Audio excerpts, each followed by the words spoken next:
Right now, I sometimes think of myself as a doula for relationships. I help people transition into a more genuine version of themselves.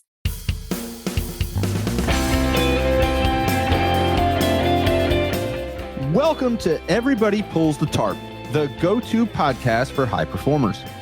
I'm Andrew Moses, and each week I talk with Olympians, pro athletes, TV stars, Grammy winners, best-selling authors, CEOs, and other high performers to uncover their success secrets. Every conversation is jam-packed with inspiration and actionable ideas we all can apply to our own lives, personally and professionally. Get ready for a behind-the-scenes look at the techniques, processes, and mindsets powering the world's most successful people. Let's go.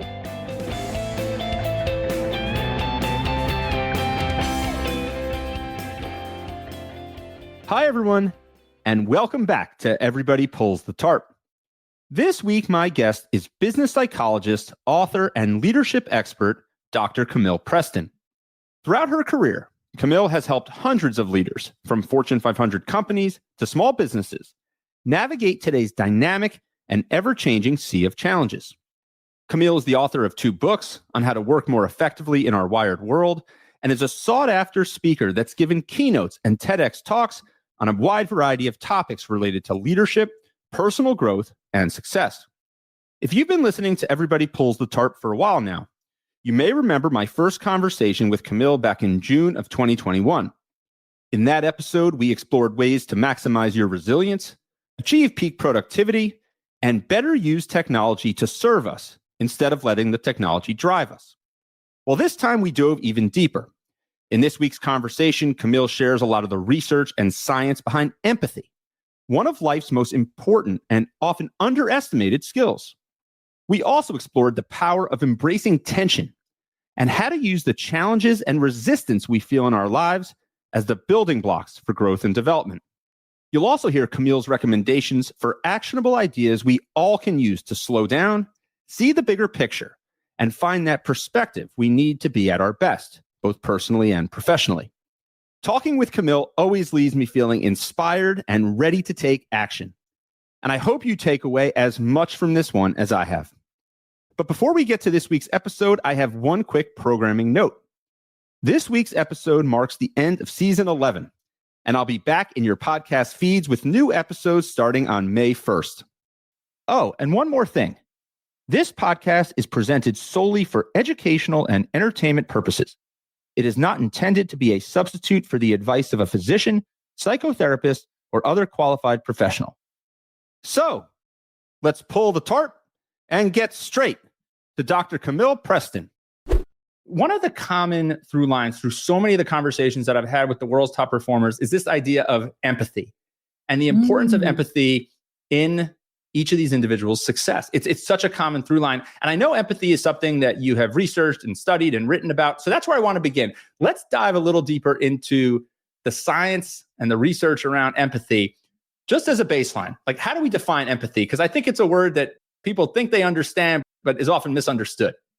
No, it's a great question. And I think empathy is becoming even more important as we're operating in this AI world. Like, AI makes it possible to learn anything, but empathy is really a heart-centered skill of how you show up and how you interact. And I think the easiest way for your audience to anchor into it is that when we think about what makes an effective leader, there's IQ and there's EQ, cognitive intelligence and emotional intelligence. Emotional intelligence, we often think it's the IQ that matters. EQ is the real differentiator. And EQ has kind of 4 components. If you look at Daniel Goleman's, it's self-awareness, self-regulation. How well do I know myself? How well can I adapt? And then empathy, how well can I read others? And social skills, how well can I adapt? So empathy is really that capacity to read the room, to understand who's out there, and to start to tap into what is their experience. How do I understand what they're navigating and have compassion? And I think it's potentially an atrophying skill in distributed workplaces, people operating virtually, people changing jobs really quickly. It's such a vital skill. Why more specifically do you think it's an atrophying skill? I think there's so many reasons that technology has been great in terms of automation and acceleration. But at the end of the day, business happens through people, happens through relationships. And I think it's easy to get really transactional. I'm curious your perspective. Do you see that? I would agree. I think certainly everything that we have at our fingertips that makes us more efficient has the opportunity to provide a benefit for us, right? Anything that we can do with less friction and more efficiency, I think has an opportunity to benefit. But the nuance there is an opportunity to benefit, because I also think when you take friction and you create more efficiency, you also take out a lot of good, a lot of meaningful interactions that support what you're working towards as well. A lot of people laugh when I share this example, but I think it's something I think that we often kind of take for granted. I was at the grocery store with one of my young daughters a number of months ago, and I saw a line with nobody in the line, and then I saw a line with a bunch of people in line, and I said, let's stand in the line with all the people and let's see what that's all about, because I have this deep concern that we're almost making life too frictionless and too efficient. And I think you miss out on the opportunity to engage with people and the nuances of life. Yeah. I think what you're highlighting is if you're solely focused on efficiency, everything becomes a transaction. And it's the people that transform our lives. It's the relationships. And never has there been a more important time to integrate across political lines, across geographies, across diversity and differences, to start to understand what is their lived experience? What is it that they're navigating? So I'm wondering, and everybody listening is probably wondering, okay, it's an important skill. It's atrophying. Do people have the ability and the capacity to become more empathetic? Or is it just something you're born with or you're not? So emotional intelligence, which empathy is a part of, emotional intelligence is a nature and a nurture. Some people are born with more, but you can build it. Increasingly, one of the things that I'm seeing again and again, especially as people are moving towards more faster, more effective, more efficient bottom line results, is almost a disembodiment. They're separating their head from their heart.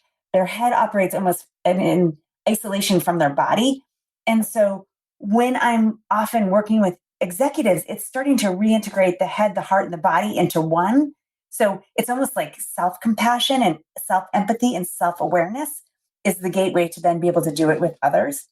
For some people, it's easier to go to the grocery store and have empathy for the person you're interacting with and just look them in the eye, use their name, have curiosity for them.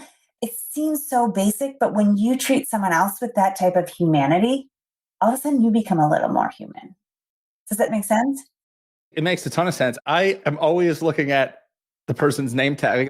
I believe, I've said this before, I've put this out on social media. I believe that you can tell 99.9% of what you need to know about a person's character through a few tests. Do they clean up after themselves at the Starbucks condiments counter? That's test one. Test two, do they put their shopping cart away if they're physically able to do so? And how do they treat service workers? And to me, it's treating service workers kindly. First thing you could do is they have a name tag, use their name or ask their name. I think there's so much power in those little moments. How you do anything is how you do everything. And that clarity to see what you do when people aren't looking, when you're not on stage. I think that's so huge. As you say that, I'm thinking back to a conversation I had on the podcast with the former quarterback of the Clemson football team. And he told this, he believed, moral of the story, Camille, is he believed the same thing that you just described. And he began a tradition with the Clemson football team many, many years ago that he believes had this cultural ripple effects that helped the football program kind of get on its path to what became a championship level program. They would have team movie nights on Friday nights before home games. The movie theater would close down a theater just for them. And after that first movie night, the team filed out of the theater and they couldn't find him, the star quarterback. They go back into the movie theater. He's cleaning up. He's picking up trash. He's picking up candy wrappers. He's picking up the soda cups. And that became a team tradition. Every Friday night that they had a team movie night, he said it got wild. They started to bring blowers and vacuums and different things. They really took pride in this. And he said it carried over to the locker room.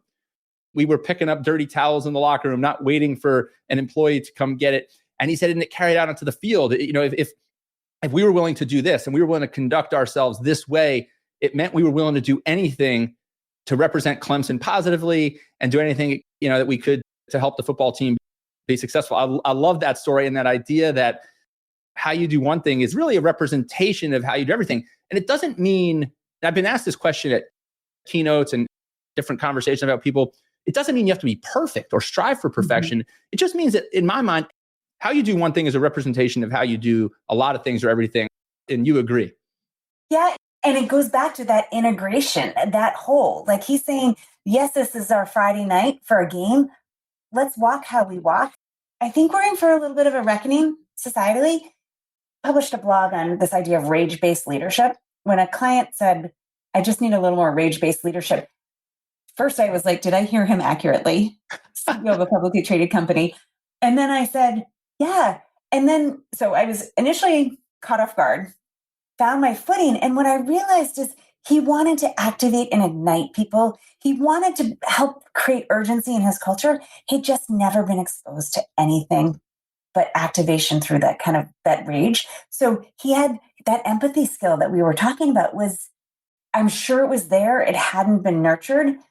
And it goes back to like how you do anything is how you do everything in terms of how you engage and how you treat and why who you surround yourself with is so important in terms of peer group and possibility. When he used that phrase, rage-based leadership, I'm guessing what he's describing is that kind of more traditional style of leadership that, we've seen in like Hollywood and the movies, right? Where you expect this rule with an iron fist and flip the desk upside down and yell and scream until the numbers get better or the performance gets better. When he says rage-based leadership, is that what he's referencing? Yeah, no, it's a great question. So that's what I think he wanted was to have everybody mobilized and galvanized, everybody running hard in the same direction, which is very different from leadership, right? What he was saying is like, this is mission critical. We must execute. I don't think he had any pattern recognition outside of what he had known. And all he had done was experienced it as rage. And it goes to like this other thread, which is if we reduce our lives from relationship to transaction, right? If everything's outcome oriented and we don't have the humanity in there, we can't build that connection to engage and to lead and to navigate with grace. And so I think he had good intentions, but all he knew was cortisol-based leadership. All he knew was that when we're overwired, we have too much going on, the adrenaline and cortisol helps him focus and move forward. And it's kind of an over-indexing. It's a strength overused to a point of a weakness. So if we go back a couple minutes to you were talking about this idea of maybe self-compassion coming first in kind of someone's journey to become more empathetic as a leader, empathetic in whatever they're doing personally and professionally. So let's talk about that. How do you get that better alignment that you were describing there for self-compassion first? And then we'll move on to how you can show that empathy to other people more effectively. That great question. So I'll tell it as a little bit of a story. My company turned 20 last year, and we went back and we interviewed all these clients that we'd worked with some like 17, 18 years ago. And I am a business psychologist in a very both my siblings have MBAs and are very business oriented. And I was hoping to show the results of my 20 years of doing this work that I had changed businesses in this way and I had changed businesses in that way and I'd returned this investment. And the consistent theme that people said was like, I came to you to be a better leader and we nailed that. But what I value most is I'm a better person. I'm a better human. People brought their entire families to these calls. Like it was gobsmacking. Like I was blown away because I'd heard about these kids, but all of a sudden the 4-year-old was in college, right? And at first I was kind of disappointed. I'm not going to lie. I wanted the ROI. But that's the idea of when we awaken ourselves and we awaken our capacity to interact and engage, it actually opens up this whole other set of possibilities. And I want to take it one step further because I think everybody wants to be a better person. Like maybe I'm a Pollyannish optimist, but what being a better person means is it often creates tension. Like sometimes it's hard to see actions we take, it's hard to see how our actions have an impact on others. And so this idea that if we can build our capacity to hold tension, the hard stuff, tension creates consciousness. If we can hold the hard stuff, we can open to the new stuff. Simple example is like you had this tension and the like, wait a minute, I have to pull the tarp, but you held it. And all of a sudden, look at all the magnificence that's come out of that. It is interesting how, there's so many ideas that you shared there that I want to pull on, Camille. First is this idea that something that we unlock or develop in one aspect of our life can be applied to others. Oh, yeah. So let's kind of double click into that momentarily. Like, what's the science behind that? How can we be more aware of, how lessons we're learning in one discipline or one area of our life can be applied successfully to something else? That's an opportunity I really want to put a pin in because, both for myself, everybody listening, that's an opportunity. Mm-hmm. Well, you told a beautiful story of it, right? The football captain who cleaned up the movie theater and it changed everything, right? And so I think the question maybe behind your question is how do we build the awareness to kind of what I call weave or integrate or bring these threads through? And sometimes we're moving so fast and our egos are focusing on the adrenaline and the cortisol and the next job promotion and all of this that we sometimes get distracted. And so there's this opportunity to come back to ourselves, to move away from the noise, move away from the push, move away from the drive, find stillness inside. And it's easy sometimes to be compassionate for our kids or a colleague or a friend, but to bring that to bear for ourselves and model it with ourselves. I can see from your eyes, you're like, yeah, that's something. That's a powerful idea. Is there something tactical, that is something specific that you recommend people that you work with, executives that you work with, people in general, that they do to avoid that idea of getting lost in the distraction, to make sure that amidst all the flurry of life and business, that you're taking moments to pause and make sure that you're acknowledging the distractions, you're aware of the distractions, and then ultimately mitigating the distractions that aren't serving you? Yeah, that's the $100,000 bar, right? So a lot of times I talk to my clients about this idea of getting altitude. How do you step away from the day to day and elevate and kind of see the forest and the trees, see the perspective? That's a mindset, a practice, a decision, a discipline. And it's really, really hard to do. And we all have different ways of doing it. Some people, it's a gratitude journal. Sometimes it's a reflection, doing a meditation. Sometimes it's actually journaling and saying what worked well, what could have worked better. But if you go back through time, all of the great leaders reflect. All of the great leaders find stillness to get that perspective. And so sometimes I'll make it really, really tactical. Like, I want you to drive home, drive past your house. I want you to park your car. So your wife's not going to come by and see you parked in the car. And I want you to take 5 minutes to celebrate what worked well, close down, capture anything that's open loops, and then think about what you want to create with your family. Any partner would rather you be 5 minutes late and be your best self when you walk through the door than come in on your phone with ideas kind of strolling out of your head and moving in 1,000 pieces. Does that make sense? It totally makes sense. That's one of the smart gateways. Yeah. It totally makes sense. And it's something that so many of us wrestle with more deeply, I think, now if we're fortunate enough to have an opportunity to do some work from home or work remotely, those boundaries are so blurred now. That commute, which used to bug you, right? Because it was ridden with traffic and it took longer than you wanted and you couldn't be home. Now that commute is gone. Your commute's 15 seconds to, walk out of a home office or a space at, wherever you're working. And then you're immersed in some other dimension of your life. That's really powerful. When we talked in 2021, you told a story about a client who put a whiteboard in their shower because they would step away from their desk and all the ideas would come to them in the shower.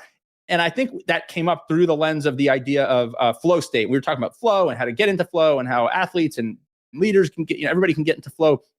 I find for me personally, whenever I kind of change my state, where I'm working, what I'm doing, suddenly things start to crystallize and come together. I go out for a walk. I go from working in the office to working in a coffee shop. Things start to feel like they're connecting a little bit better. And I think that's a lot of what you're getting at there. And certainly that idea of reflection and pausing. I know people talk about this idea of a thinking day, or a little bit of thinking time, blocking time, like a meeting with yourself to do some thinking and reflecting is it's not like time off.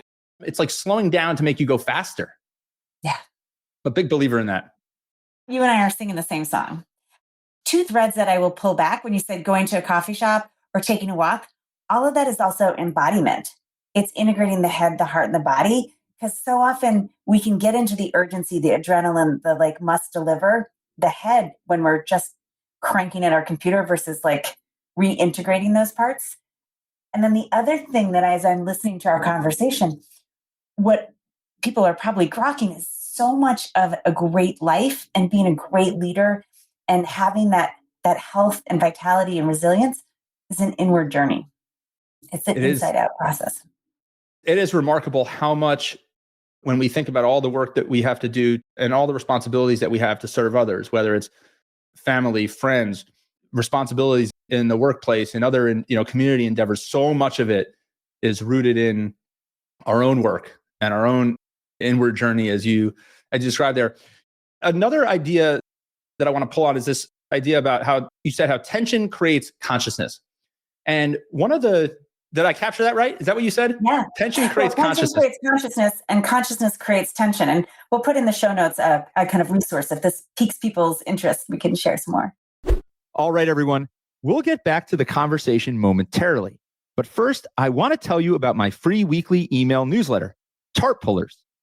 Each week, I share an uplifting and inspirational tarp pulling story that is sure to brighten your day. And I also highlight some of the most powerful ideas I've learned on my journey talking to 200 and counting of the world's top performers. The newsletter is short, concise, and a reader recently told me this. She said it makes her day every time it hits her inbox. Go to everybodypullsthetarp.com/newsletter to sign up today.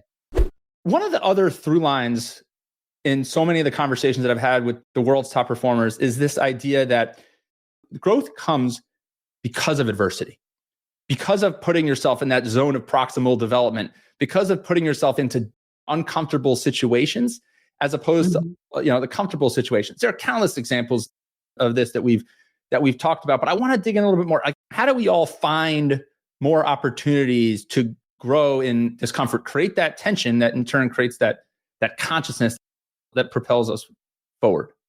That's a great question. So I have a little bit of a playful answer, which is like tension is all around us. It's everywhere. It's the conflict we're not having. It's the choice, like the decision we said we were going to go to the gym and we're not. We're going to have one bite of ice cream. We have the entire one. Like there's tension everywhere around us. So the gateway in is awareness, is starting to notice like, what was my intention? What were my actions is one way.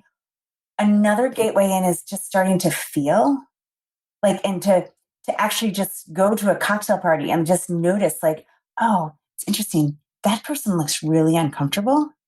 Oh, like, and then you actually build the empathy by reading the situation. There it all comes together again. Here's the thread. You said oftentimes adversity doesn't build character, it reveals character. And so when we do hard things, we get to see another side of ourselves, right? Like my like fancy footwork. Did he just say rage-based leadership? He did. Okay, how am I going to recover? Like that was one of those moments that I was like, okay, that was a real agile moment. And this is this book that I'm contemplating writing another book, this idea that we as a society have spent so much time keeping hard things in the basement and not looking at hard things and not having hard conversations about hard things. And we're posting our highlights reels. We're on Instagram, we're on Facebook, like lollipops, rainbows, and unicorns all the time, that we've lost track with what's real for other people, but then we lose track with what's real for us. Last year I call it my season of death. And when I say I'm coming out of a season of death, I can read people's face instantly. Like, I don't want to go there, don't want to talk about it, like not happening. And other people are like, oh, wow, yeah, I've had that too. Like, what happened to you? And so not my choice, not like anything I would have opted for. And when I held the tension of the sadness and the loss, and what does this mean? And how is this changing my world? And what is happening? When I could have empathy for myself, I could have compassion for myself, I could hold space for it. What happened is the sadness doesn't go away. The loss is still there, but the emotion gets metabolized And it transforms from this like heartache into almost like a sage wisdom. And that's what I think holding tension creates consciousness really does. It's giving us permission to metabolize hard things and open into another way of thinking about them. It's core of vertical development or adult development theory, I would guess. It's interesting to think about this idea that when we go through hard things, it reveals things about our character and our abilities that we may not have understood or known. But then in turn, it enables us to serve others more deeply and meaningfully. That is just a beautiful idea that you shared there. And something like, I am never going to forget that idea. That is such an important, and again, it's like a reminder of how these two things work together, how our own individual journey, our own personal journey, our inward journey is ultimately something that's going to serve others. And again, it gets back to that point you made a number of minutes ago when you had those reflection sessions with clients over the past 20 years. Yes, it made me a better leader, they said, but more importantly, it made me a better person. And that ripple effect of that is absolutely remarkable. I mean, I can't even imagine that's going to ripple for generations, because there are kids who lived in the homes with those people that thought they were going for executive coaching that became better people, better parents, better community members. There are people that worked on the teams of those leaders that are going to become better leaders and better people and go on their own journeys. It's just an incredible ripple effect you are creating, Camille. I have to say, it took me a little while to grok it all. Like, I was going through the season of death, so I actually recorded all the conversations and transcribed them, but didn't read them until 5 or 6 months later. And it was humbling. It was profoundly humbling. But I was practicing exactly what we talked about, which is that stillness, right? And what people were doing when they were working with me is I was that conduit for stillness for them to transform into the person who I think they always knew they could become, and the capacity. And similarly, like, I did all this conversations, but I actually couldn't digest it when I was going through the grief. But when I found the stillness and the support of someone on my team who like highlighted the transcripts and was like, you got to read this, I was able to open into it, right? So sometimes this goes back to the empathy. Sometimes it takes two to see one, which is why standing in line with your daughter with the people is a good thread. A lot of people thought that was kind of silly when I did that, but you know what? Everything has a purpose. And so we've talked a lot about the emotion and a lot of the softer side of leadership, and not just leadership, but like the personal and professional development. I'm curious to kind of get into a little bit more of the nitty gritty, the tactics, right? And we are in a time where, because of technology and just because of the way the world is moving, we are being asked to do more with less. Everybody is constantly, you used to do this, it took this long, now you want to do it faster. You used to have these 3 responsibilities, now you have these 4 or 5, now you have 4 or 5 responsibilities. I know that this idea of expanding capacity and managing capacity in an intelligent way is something that you're also super passionate about. And that's something I kind of want to dig into. So how do we, when we're super motivated, we're goal-oriented, we've got a lot of energy, how do we find the right balance between, putting too many things on our plate, not putting enough on our plate? Take me through that, Camille, because I am like really curious to dig into this. Yeah, no, that's a great question. I can't resist the opportunity though, because it's a great example, which is, you said, we're expected to do more with less. We have 5 responsibilities when we used to have 2 responsibilities or 3. That's tension. That's the epitome of tension. It's like, okay. And what happens, and I'm guilty of this at times, we all are, is we have a bias towards action. We've been rewarded for doing and executing and getting things done, that we don't hold the tension and get altitude, get perspective, and think strategically. We just jump into action. So how does that manifest itself? Sorry to interrupt you, Camille, but I'm just curious, like that manifests itself in just like you hear a problem, you want to solve it. You see a alert pop up, you want to respond to. Like, is that, like, tactically speaking, like when we're thinking about our daily lives and activities, it's just with this bias, we're just jumping right at it. Yeah. And think about it. You've been rewarded for that. Early bird gets the worm. Like, he's always the first one in the office, last person to leave. Like, I can rely on him to do whatever heavy lifting. He's responsive, right? Instead of he's thoughtful, we reward responsive. Yes. If you think about it that way. What we really want to reward is strategic. This is the like work smarter, not harder.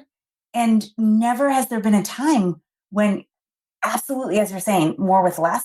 I want it yesterday. And we have AI that can support so much that can help us be strategic, but we have to be at the nexus. Again, an inside out job. We have to think differently. I recently met this woman, Bridget Schultz, who had a book that recently came out, Overworked. And she was saying the ideal worker, in the classic sense, comes early, leaves late, willing to work on the weekends. And many organizations have this. A client just referred me to this Wall Street Journal article. It was December 24 of the drugs that interns get when they start on Wall Street to be able to focus and execute with this like intensity. But that's not working smarter. And so we have, again, inside out job, we have to self-calibrate to hold the tension and think strategically. Let me see if I can make it really tactical. If I need to get from point A to point B, I might know how to get there and it might take 10 minutes. But if I'm able to tap into ways, I might say, I've always thought can I go from here to here in 2 minutes? But oftentimes we don't have psychological safety, trust. We're not thinking, we're just doing. We don't actually take that space to think and innovate. So you have to, I feel like we keep coming back to these same really powerful ideas. You have to put yourself into position. Tension's all around us. First, you can't live a life with no tension. But you have to almost embrace these moments of tension that are all around us. You have to develop your capacity to hold it, like to sit build in your it. capacity to hold in it and sit in it. And that requires us to really work against things that we've been wired and incented to do, which are like respond as fast as possible, be the first one to raise your hand, the first to show up, the first to do this, the last to leave, all these things. You have to kind of rewire your thinking. You have to give yourself space to kind of sit in it, let those reflections and little synapses connect, and then act.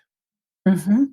One of the mantras that I've loved for years is clear on the outcome, flexible on the approach. And I attribute this to being the youngest in a very competitive type A family, which was like, I was never going to keep up with my siblings in speed or height or what have you. So I always had to think, like, where are they going and how do I, like, what corners can I cut to get there? But it's an incredibly resilient mindset, right? Because it's always thinking a little outside the box. I'm thinking back, as you say that, I'm thinking back to conversations that I've had with very elite college coaches. Uh-huh. And I'll paraphrase a little bit here because it's been something that's, it's an idea that's been shared by different people in different ways. But the idea is, when you talk about coaching and you have a set of standards, they'll say the standard never changes. The standard is always the same, but how we communicate the standard to different members of the team is unique. And each player on a basketball team is a unique one of one. But I'm not changing, they always caution me, Andrew, we don't change the standards. There's not different rules and different standards for different players. The standards are the same, but how we are going to message it may be different in every situation. And again, that's an inside out job. The coach is like, I have my standards. I'm going inside to say, what does this player need? It's again, that stillness and that empathy and then agility. I think just because we were talking about our kids are roughly the same age, parenting is such a great example of this. Like, as soon as you figure your kids out, they change. Right? Like, I couldn't agree more.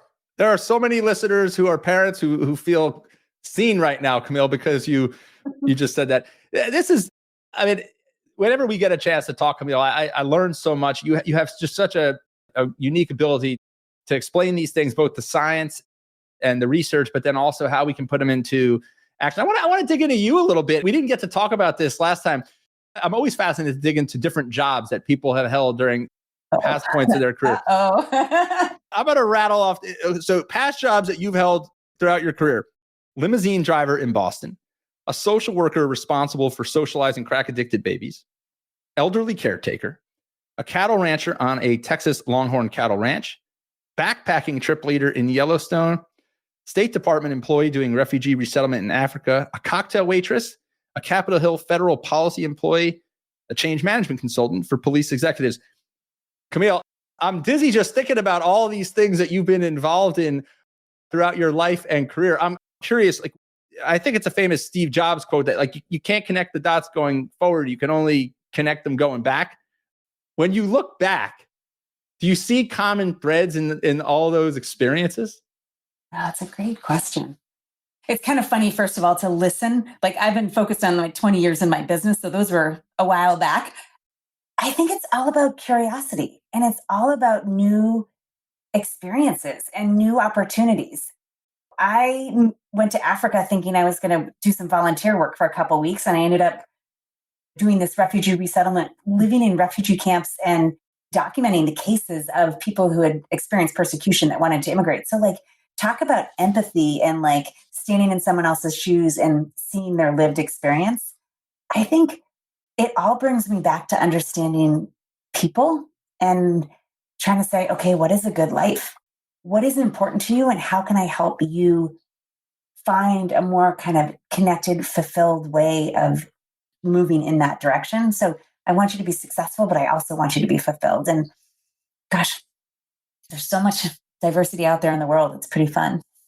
Yeah, I mean, I think your story is just a testament to, I mean, again, I think all this that we're talking about comes together. I mean, the more you experience, the more curiosity you have, to use your word, the more risk you take, the more different things that you try, the more opportunity you have to learn and gain experiences that shape how you're able to connect the dots when you do, again, like going back to it, when you step back and you take that opportunity to reflect. Like you said before, sit in the tension, give yourself patience to sit in the tension, and then reflect and get to that altitude as you described.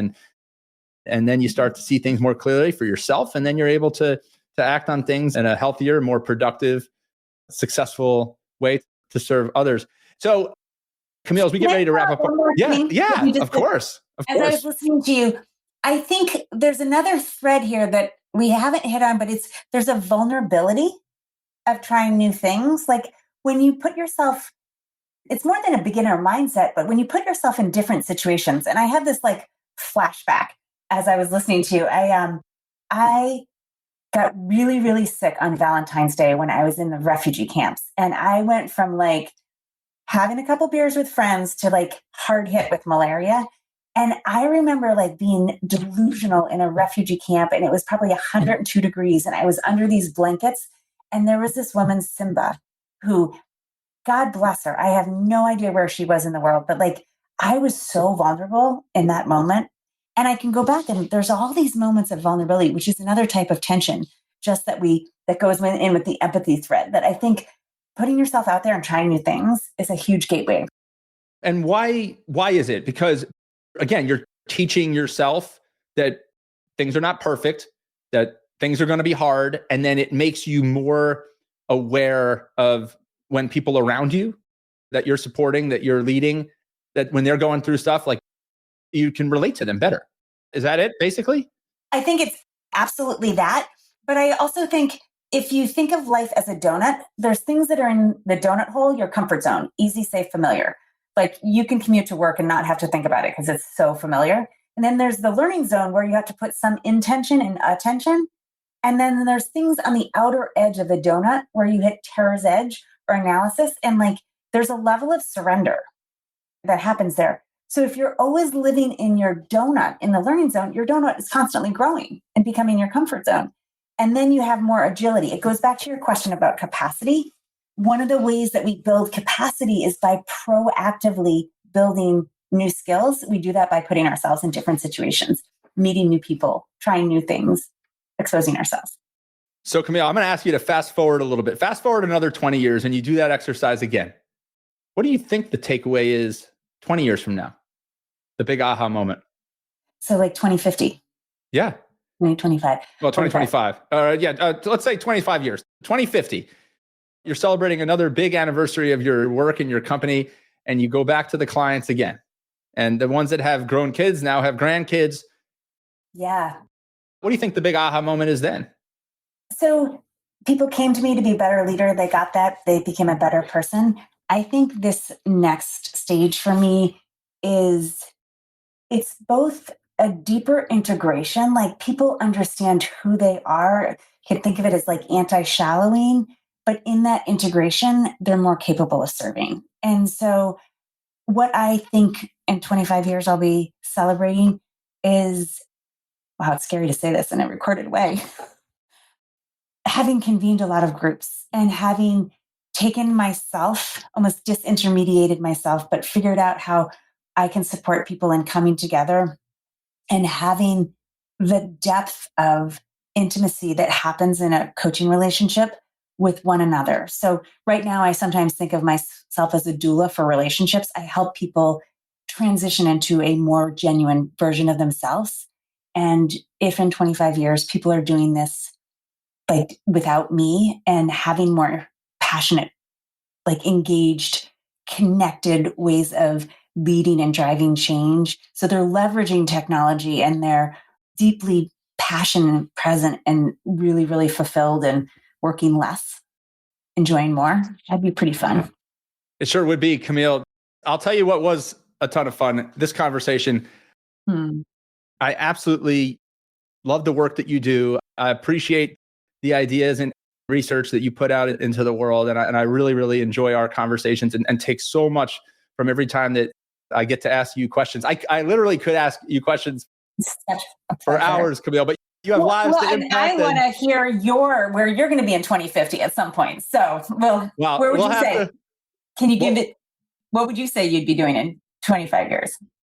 I hope I'm doing what I'm doing right now. I hope one day they're going to have to pull this microphone from my dying hands, because I love the opportunity that I get every single week to have conversations with inspiring, motivated people like yourself, and then figure out how not only I can use the lessons and ideas that I uncover to improve my own life and the lives and be better for those around me, but impact others too. So I don't have it all figured out, Camille. It's a journey. It's the tension. It's the tension. But there's no question that you and I are both passionate about being the best version of ourselves and lifting others up along the way. And that is the everybody pulls the tarp mindset at its core. Again, you're recertified tarp puller through and through, Camille, forever a part of the Everybody Pulls the Tarp family. Thank you so much for spending some time with me this week. Thank you for having me. I'm excited for all that's becoming. Thank you for joining me this week. Be sure to subscribe in your favorite podcast app so you can catch all of our upcoming episodes.